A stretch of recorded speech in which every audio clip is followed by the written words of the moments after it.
the person you are with is the right person for you? Whoa, popular, eh?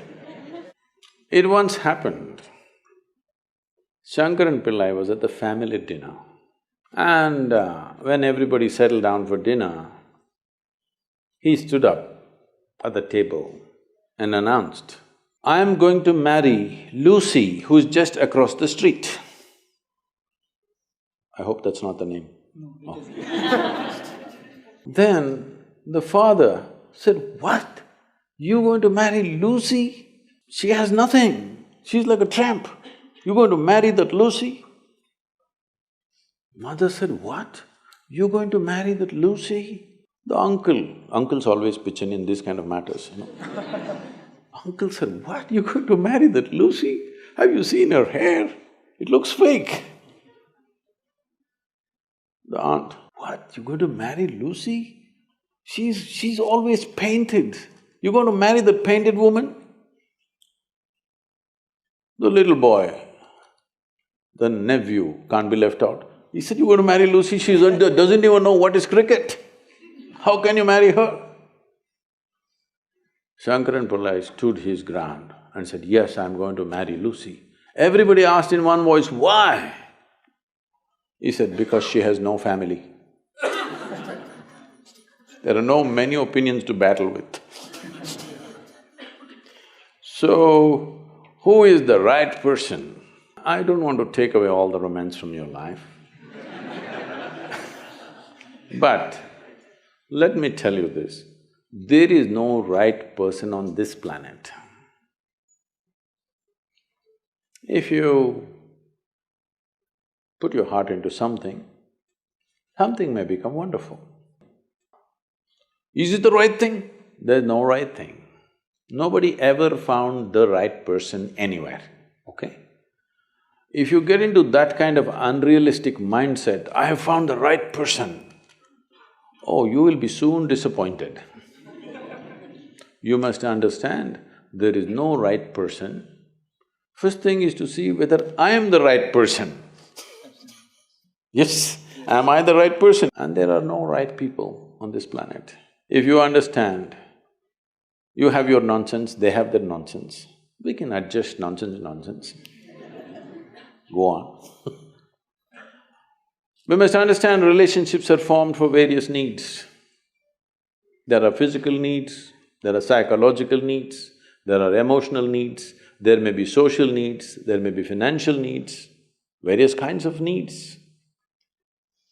So when you're going to somebody with so many needs, you're going as a beggar, and a beggar cannot choose. Hello? Beggar eat what comes his way, isn't it? He cannot choose. So, if you really want to make a choice in this world, first and foremost thing is, you bring yourself to your place where your experience of life is just pleasant by yourself. You're wonderful. Now, let us see what gets drawn to this one. If you're really wonderful, things will happen in every way, I'm saying.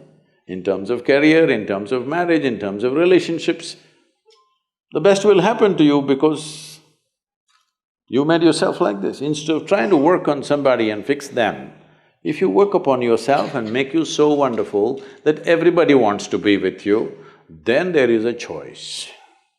And this whole thing is an American thing, that there is a soulmate somewhere. God made just one more person just for you, but these days every 2 years he keeps making one more person just for you. Obviously, God is making too many mistakes with you. See, body needs a mate, understandable. Maybe psychologically also you need a mate, understandable. Emotionally you need a mate.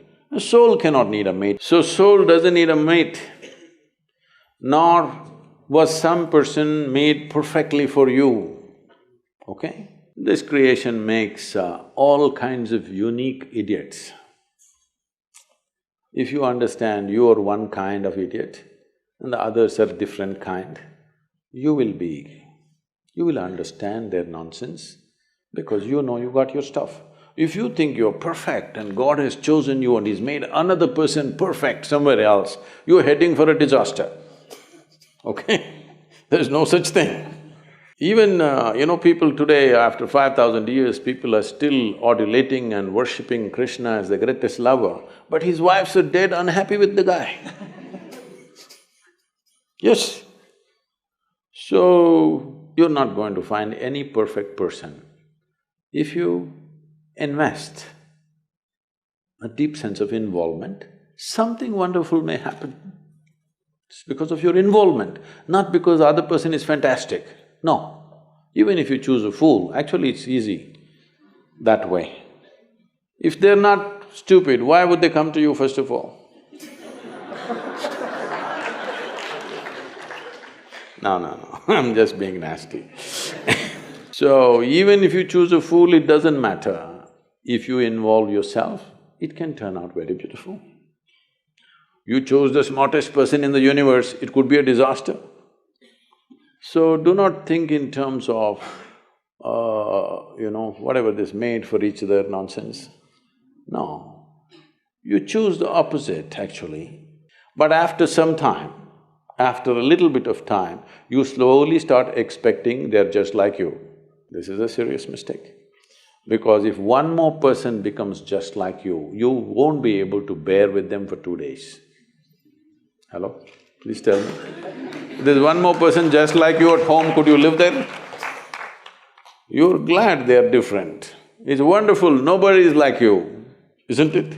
Nobody is like you on this planet. Try and see. Nobody is like you, and that's good. Don't look for sameness, not necessary. It's a difference which makes the… because of the difference you tango, not otherwise